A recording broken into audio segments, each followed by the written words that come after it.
Hey there, welcome to the Amphibian Press podcast. This is V.S. Holmes, and today I'm going to be doing a quick reading of Travelers, which is the first in my Nell Bentley books. It's my sci-fi series, Lesbian Archaeologists in Outer Space, basically. The third of that series is dropping next year, beginning of 2019, hopefully. So stay tuned for that, and for now, just enjoy this piece. So this scene sort of introduces the intrigue and danger that starts to plague Nell's sight, and this is when she gets the idea that there's something out of the ordinary going on. So, check out my cool Minecraft bookmark. My nephew gave that to me. Anyways, Nell sidled along the wall. Goosebumps peppered her skin, and she swallowed hard. Mikey would die if he saw me right now. Forethought had never been her specialty. Still, if Los Pobladores were going to fight dirty, fuck it, so would she. When they first vandalized her site 2 years ago, she had gone to the local police, angry and full of foreigners' entitlement. She knew better now. This was their world, a world she visited and loved and studied. It was a feral cat that crawled into her, made a home in a corner of her soul, but would never be hers. She paused at the corner, watching the bustle of the restaurant ahead.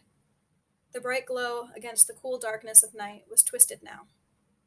The welcoming yellow was tainted with cowardice. I'm not much better. She didn't know what she was looking for. She didn't know what she'd find. She only knew she couldn't sit, idle, when Los Pobladores practiced the archaeological equivalent of guerrilla warfare. Gravel ground under her boots, and she stilled.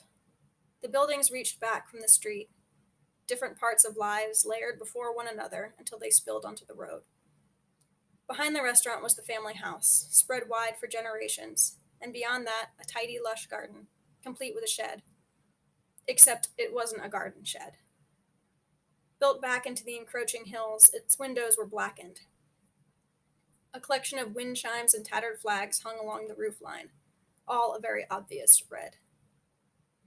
She entertained the idea of bursting in with a sharpened trowel and snarling for them to leave her alone. She would discover that they had actually been doing something rather more illegal than fucking up her site, and thusly she'd be made into a local hero. She grinned at her fantasy. I'm no Lara Croft. She crept along the fence and up to the shed. The overgrown garden provided cover from the rear of the house, but if anyone watched from the windows above, she'd be caught in moments. Rough palm rasped against rough wood, and the door opened. The shed was just a shed, really. The air was dim and filled with dust and dirt. The smell of age and sand interspersed with something acrid, like spilled oil. Her boots scuffed against dried planks swept clean, bumping into a work table. A stack of papers rustled, and she flipped her phone open for light. There were a dozen photos of her site, her crew, the Vicuña y las Rosas, and the crown jewel image of her with Emilio. They were printed on cheap paper, the edges dulled and wilted from sweaty hands. There was a crew shot she'd taken just days ago and emailed to Martos and their benefactors. The fact that Los Pobladores had access to her email, whether via hacking or infiltration, didn't even make her angry. It was a violation, sure, but seeing her work torn apart was a violation violent enough to make most others fade. She straightened, holding her phone steady with both hands before snapping a photo of the arrayed images. She'd be stupid to go to the police, what with her trespassing, but she needed proof that this wasn't another figment of her heat-addled brain. They might just be ghosts to the locals. They might be boogeymen to our benefactor, but they're fucking real to me. She glanced around, taking stock of the room once more. There was little else to see. A battered lockbox could have held trash or treasure. Gardening tools hung on the wall. Her gaze stuttered to a halt at the narrow door, leading further back into the hill. It was old, older than the shed maybe, and fastened at the top and middle with mismatched padlocks. That's a door for secrets. Nell had little interest in becoming a felon in a foreign country, but the explorer in her itched to break the lock from the weathered wood and find out what exactly the founders wanted from her. Her fingers traced the grain of the old wood, the glint of the new locks. old secrets, new protectors. She sighed and pulled herself away.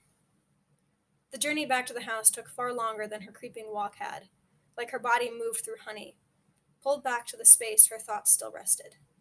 There was something that niggled at the back of her mind, an idea planted by the secrecy of her benefactors, the anger of the founders. She was certain the answer lay behind an old door and new locks. Thank you. I hope you enjoyed that little glimpse into Nell's world and her mind, her angry mind. And I hope you'll definitely check out Travelers if you haven't already, and be sure to pre-order Strangers, which that'll go live pretty soon. So again, thanks for listening, and be sure to check out the Amphibian Press podcast on YouTube, subscribe here, and definitely go find it on our other podcast sites. Thanks.